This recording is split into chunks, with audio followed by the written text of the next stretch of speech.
Brothers and sisters, I greet you in the name of our Redeemer. Much has taken place since I last shared my message with you last week. We've also heard from our Queen thanking the key frontline workers. She informed us that we have more to endure, but assured us that we will get past this together.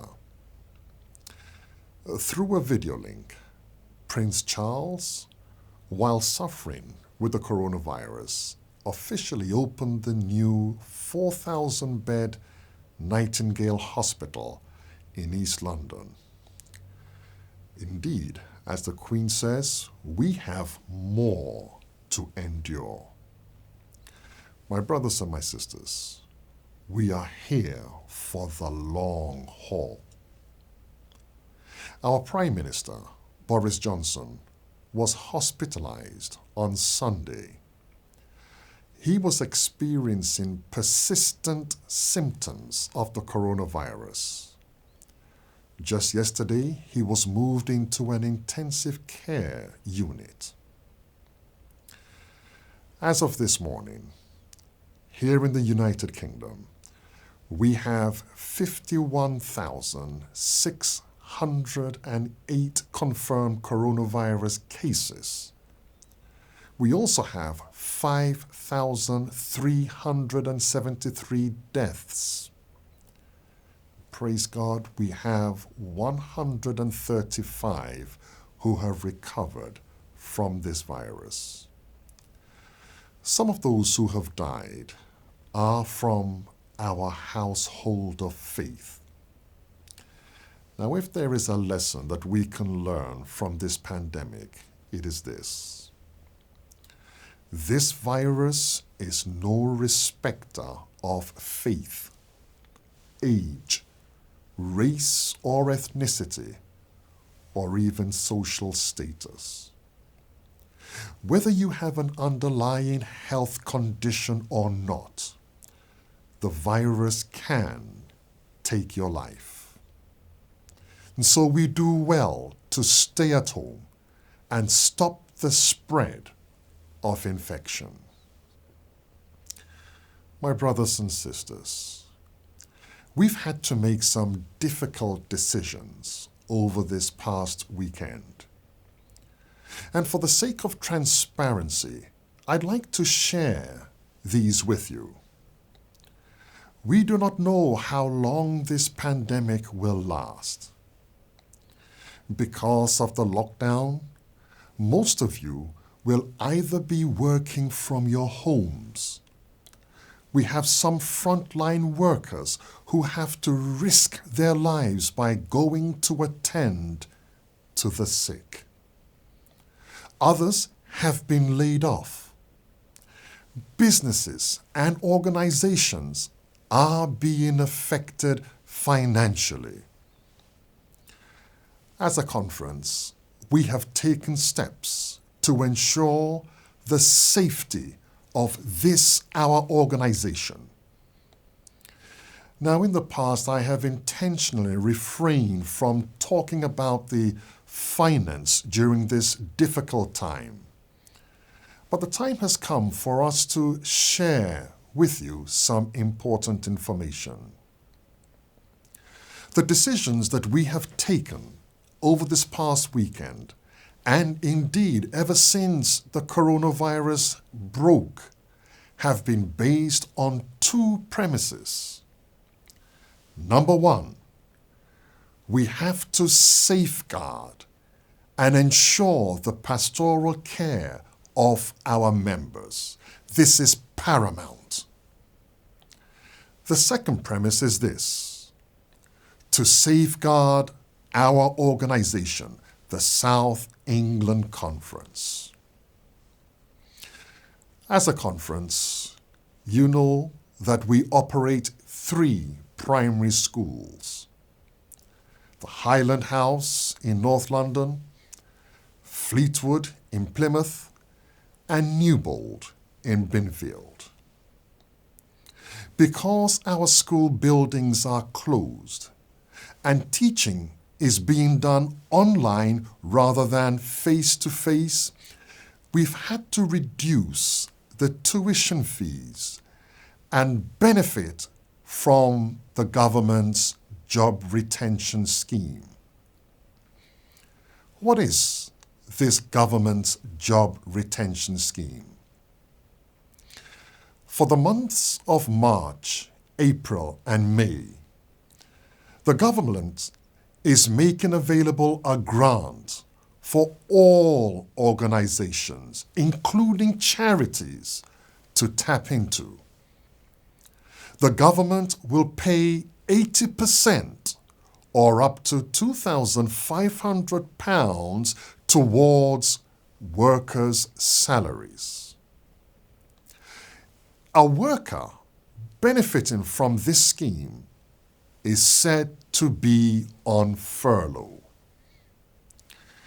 During this period, the conference cannot ask workers to do any work for the organization. Please visit the website on the screen to get the full details of what can and cannot be done when one is furloughed. My brothers and my sisters, we have missed the March date, but we are hoping to benefit from the April and the May months. Now, we have held discussions with our schools. We've held discussions with our South England Conference directors, our area coordinators, and all our ministers concerning this very matter. And I'm grateful to all our staff and workers for sharing their wisdom as we discussed this issue. Because of the closure of our schools, we have taken an action to place all support staff and some of the teaching staff on furlough. We have retained the head teachers and the senior leadership team. Since our conference office is closed due to this lockdown, we've also placed all our support staff and secretaries on furlough, with the exception of our media, treasury, secretariat, and presidential departments. Again, all our directors have also been furloughed, with the exception of the communications department, the ministerial secretary, the Adventist Radio London department, our counseling department, the health ministries department, and the property department.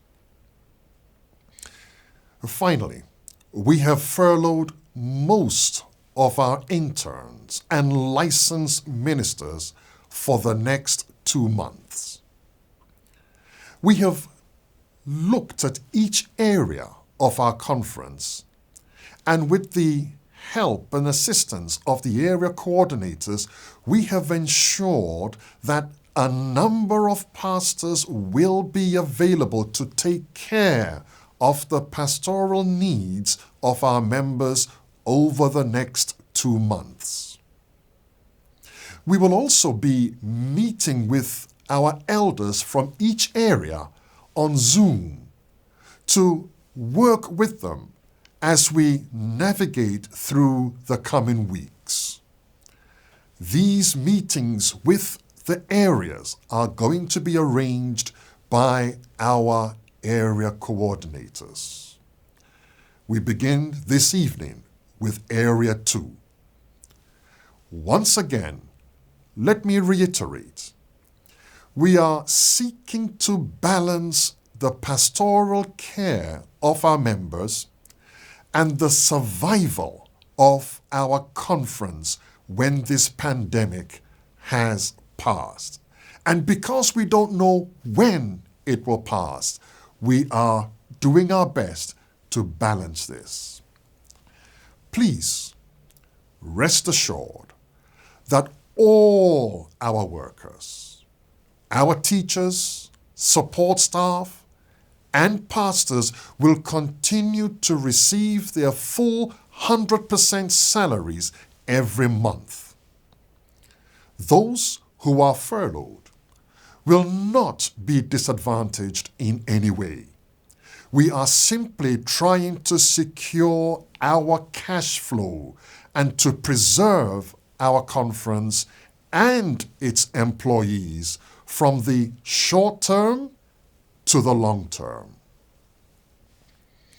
These are unprecedented times which we are living, and we are soliciting your prayers and support as we go through this period. We are constantly monitoring the situation and will make adjustments accordingly. I want to take this opportunity to thank you for your dedicated contribution through your tithe, which supports the operations of the South England Conference. And we are also aware that this current disruption caused by the coronavirus may have affected the contributions that some of you make to the conference. Friends, this is your conference, and together we will be here after this pandemic. May God bless you as we work together to minister to our members and to retain our South England Conference.